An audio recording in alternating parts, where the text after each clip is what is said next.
and welcome back to Increase Microsoft and Google Suite Knowledge training. As you know, through this training, we are aiming to shape the health and care workforce of tomorrow within the BeWell project. And more specifically, welcome to the second part of collecting information and feedback using Microsoft Forms or Google Forms. My name is Monica Brynzak. I work within the Department of Public Health at Babbage-Boy University, and we are one of the BeWell partners. The learning objectives and outcomes of this training is to help you create a basic form and to use it for data collection, to add media to the form, to preview it, to share it, and then to embed the answers collected into a document. The EQF level that we are targeting is 5. And now, in the second part, we will discuss about Google Forms. We will do a comparison between Microsoft Forms and Google Forms, and then we will discuss about more practical examples.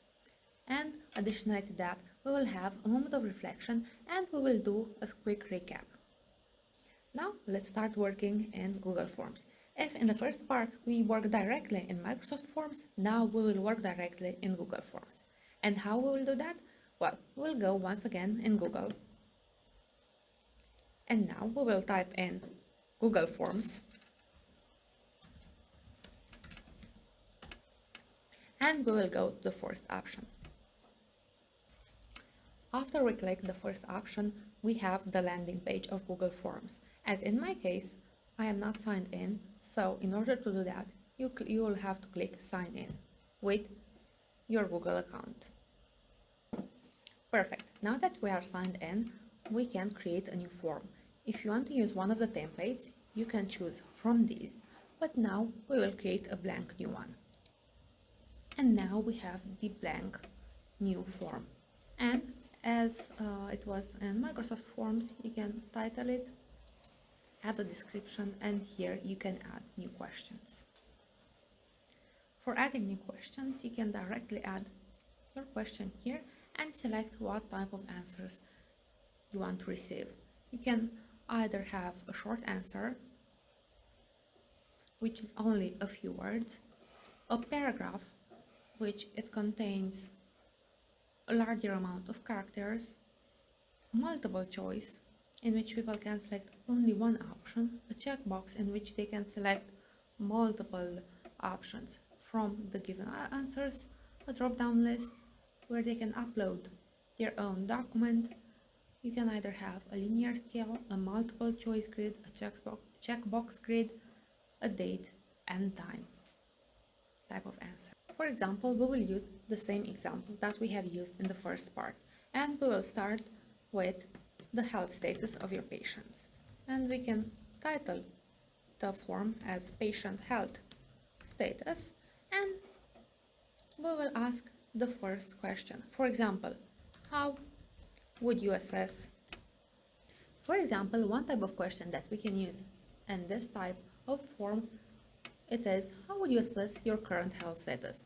And the type of answers that we can have, it's, for example, a short answer in which the patients can insert their own answer in their own words, a multiple choice rating from very good or from very bad to very good, or a linear scale in which they can select from 1 to 5 or from 0 to 4 or to 10 how they are feeling.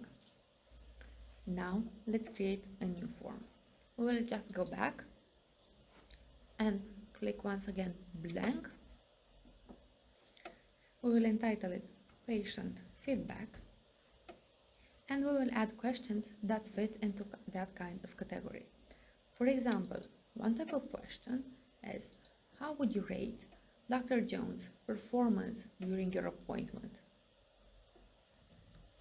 Where, once again, we can select from different types of answers, from a short answer to a multiple choice, and a multiple choice grid, where, for example, you can select the items in which you want Dr. Jones to be assessed on. For example, you want to see if his attitude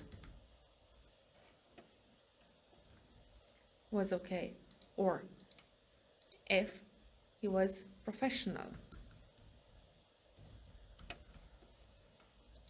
or if it was useful.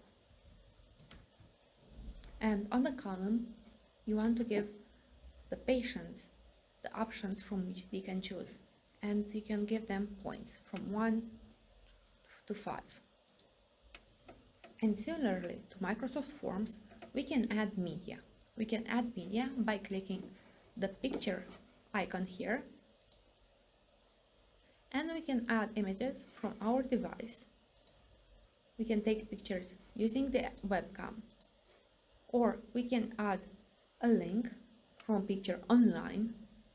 We can select from the photos that are linked to our account from Google Drive or from Google Images. Now that we are satisfied with our questions, we will use the toolbar menu to either preview, select a theme, or send the questionnaire. First of all, we will select a theme. We will click Customize Theme, and we can start from deciding on which type of font we can use, the image of the header, or the color. Let's say that we want to use a different color, for example, this teal color. We will select it, and then we will click on X, and then we will preview the form to see if we are satisfied. And this is how it will look for the patients. Now we will go back to our form and we will send it. For sending the form, we can either send it via email or via link, either long or short link, or we can embed it into a website. After we have sent the form and we have collected several answers, we can link the answers to sheets in order to analyze it. And we can either create a new spreadsheet or to select an existing spreadsheet. Now let's do a quick comparison between the two softwares. While they're being quite similar, and if you know one, you can apply the knowledge that you have on the other one, there are several things that differentiate them. For example, Microsoft Forms is giving you more suggestions from which you can choose and that you can add to your questionnaire. Another difference is that you can share a Microsoft form using a QR code, while that is not available for a Google form. While in Google Forms, you have several types of answers that are not available in Microsoft Form. For example, the multiple choice grid is only available in Google Form. A common functionality between the two of them is the fact that you can add skip pattern. Skip pattern is using you to select to which question the respondent is going to. Now for the reflection moment. Let's think how you can use Microsoft Forms in your administrative day-to-day work to ease your day-to-day tasks. What type of form would you create? You can use our reflection moment while you're doing your homework, where you have to create 3 to 5 questions to collect the age, the gender, and the pathological antecedents of your patient, first in Microsoft Forms and then in Google. And this way you can best see which are the differences and similarities between the two of them.